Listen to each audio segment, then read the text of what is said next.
Dari update yang kami sampaikan akhir-akhir ini nampak laporan perkembangan kasus pandemi COVID-19 di Indonesia paling tidak sudah mulai melandai. Kita harapkan terus melandai dan kalau bisa sekaligus terus mengalami penurunan di sana. Nah, kasus pandemi mulai melandai, kalau bisa kita harapkan tidak hanya melandai tapi turun, saatnya Indonesia membangun. Membangunnya dari mana? Karena kita tentu saja perlu banyak sekali sumber pembiayaan dengan angka dan nominal investasi yang sangat besar.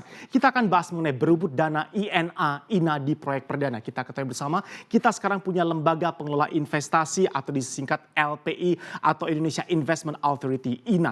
Lembaga pengelola investasi atau LPI atau INA ini digadang-gadang mampu bisa menghadirkan, mendatangkan banyak sekali sovereign investors masuk ke Indonesia. Para investor global mengendapkan modal dan investasinya ke Indonesia dalam bentuk penanaman modal asing langsung, dalam bentuk foreign direct investment. Jadi uang yang mereka investasikan dan endapkan di sini bisa bertahan dalam jangka waktu yang lebih lama dibandingkan dengan bentuk investasi yang lain. Kita lihat berebut dana INA di proyek perdana. Kita ketahui untuk pemancing awal pemerintah sudah memberikan modal sebesar sekitar 15 triliunan rupiah. Ini diambilkan dari APBN 2020 sebelumnya untuk mendanai adanya lembaga pengelola investasi atau LPI atau Indonesia Investment Authority INA ini. Dari 15 triliun tadi pemanisnya ditambah bertahap ya sampai sepanjang tahun 2021 angkanya diharapkan bisa bertambah sampai ke 75 triliun rupiah hingga akhir 2021. Dan ternyata begitu kita punya LPI atau INA Indonesia Investment Authority yang bertugas untuk mengelola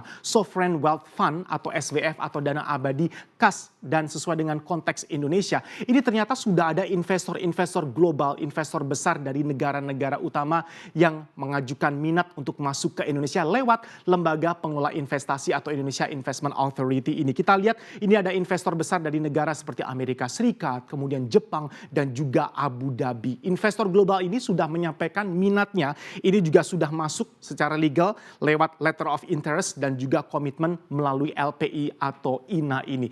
Prioritas investasi LPI, lembaga pengelola investasi atau Indonesia Investment Authority di 2021, which is tahun pertama mereka beroperasi, mana saja. Kita lihat ya, tentu saja kalau kita berbicara Indonesia mulai membangun kembali, yang dibangun ya sesuai dengan misi dan ruh yang diinginkan oleh pemerintah saat ini Jokowi.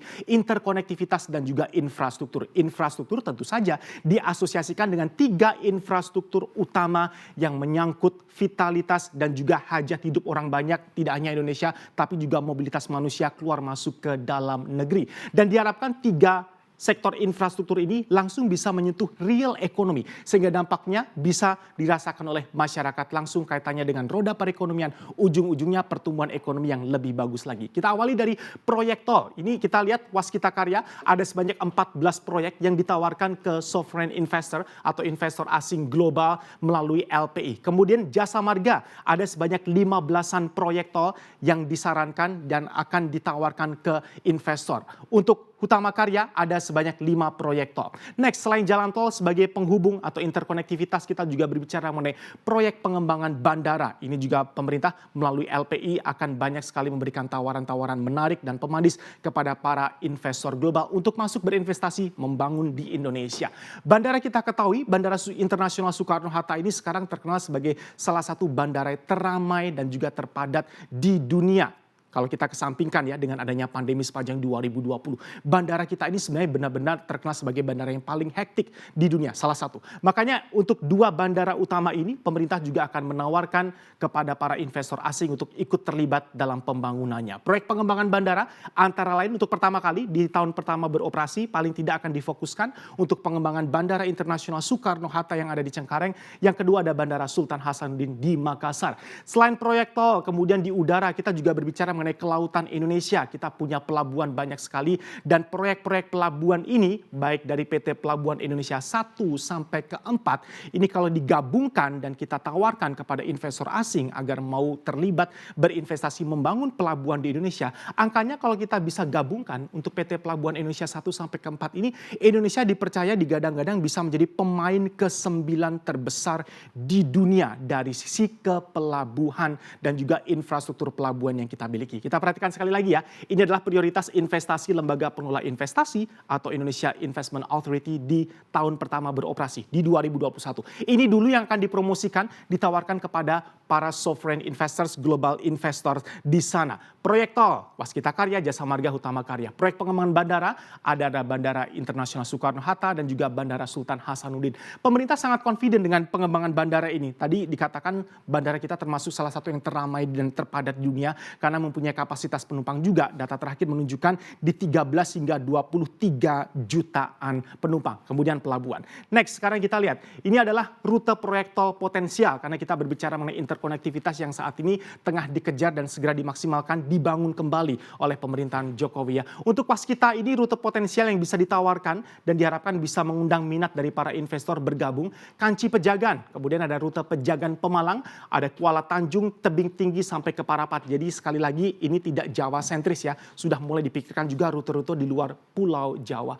Jasa Marga ada Gempol Pasuruan, kemudian di luar Pulau Jawa ada Medan, Kuala Namu, Tebing Tinggi, kemudian ada Pandaan dan juga Malang kembali ke Jawa Timur.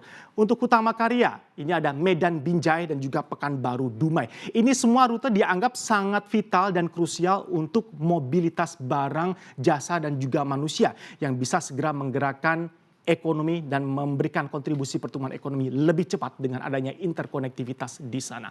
Next, ini adalah sektor non-infrastruktur potensial. Jadi selain tahun pertama INA atau Indonesia Investment Authority tadi beroperasi dengan melakukan pengelolaan investasi, mengundang investor asing dan juga sektor swasta, kedepannya selain infrastruktur fisik untuk bisa meraih mimpi interkonektivitas tadi, kita juga akan menggarap sektor non-infrastruktur potensial yang sudah dipetakan oleh INA, Indonesia Investment Authority. Ada infrastruktur digital, kita tahu sekarang sudah eranya digital, bahkan juga sekarang hot newsnya melulu mengenai bank digital. Nah, kita juga akan bergerak dan juga mengembangkan pembangunan infrastruktur digital di sana. Logistik tidak kalah pentingnya ketika nanti interkonektivitas dalam bentuk pembangunan jalan tol sudah tersambung semua di Indonesia, semakin merata, logistik diharapkan juga lebih smooth perjalanannya. Pelayanan kesehatan ini paling relevan dengan kondisi pandemi saat ini dan dibutuhkan jasanya oleh semua masyarakat. EBT juga sering kita bahas di Energy Corner CNBC Indonesia, energi baru terbarukan. Pemerintah juga punya mimpi-mimpi bahwa transformasi dan transisi kita mulai meninggalkan energi fosil untuk masuk ke EBT bisa segera diraih. Pengelolaan sampah pun tidak kalah penting karena ini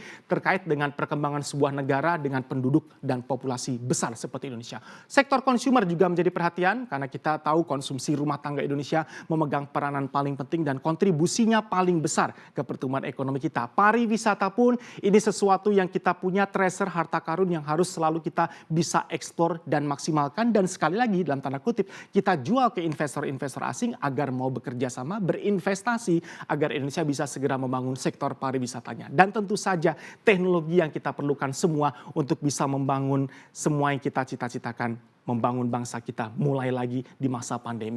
Karakteristik dana yang dicari oleh LPI ini seperti apa sih? Kita tahu tadi pemerintah berharap melalui Lembaga Pengelolaan Investasi atau LPI atau Indonesia Investment Authority ini diharapkan investasi yang dimasukkan ke dalam negara kita diberikan oleh para global investor tadi bertahan jauh lebih lama untuk jangka panjang. Jadi bukan dalam bentuk ekuitas dan dalam bentuk ekuitas maksud kami. Bentuknya ekuitas dan bukan utang. Ini tentu saja kalau kita berbicara mengenai bentuknya ekuitas ini berupa dana panjang, bisa modal ataupun investasi dan bukan utang ya.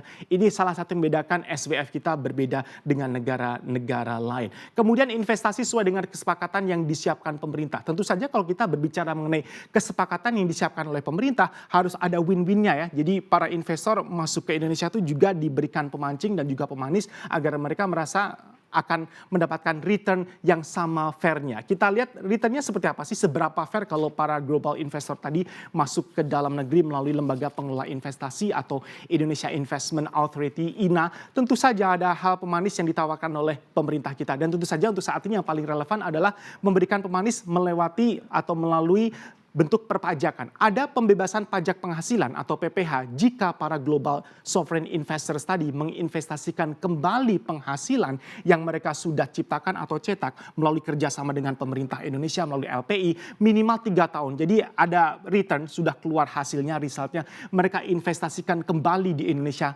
minimal 3 tahun mereka akan dibebaskan dari pajak penghasilan atau PPh. Kalaupun mereka tidak ingin menginvestasikan kembali penghasilannya minimal 3 tahun ke depan, sesudah mereka memperoleh result apa yang akan diperoleh, mereka akan memperoleh tarif pajak final 7,5% apabila tidak ada investasi kembali di dalam negeri. Dari modal awal 15 triliun rupiah bertahap sampai ke 75 triliun rupiah sebagai pemanis dan pemancing, kita harapkan Sovereign Wealth Fund atau SWF yang dikelola oleh Lembaga Pengelola Investasi atau LPI atau Indonesia Investment Authority tadi bisa berkembang, beranak pinak, dan pada akhirnya semua pundi-pundi dolar Amerika Serikat atau mata uang internasional lainnya tadi benar-benar bisa memberikan manfaat besar dan memberikan manfaat bagi pembangunan bangsa kita kembali. Mari kita kawal bersama tugas penting dari Lembaga Pengelola Investasi atau Indonesia Investment Authority (INA).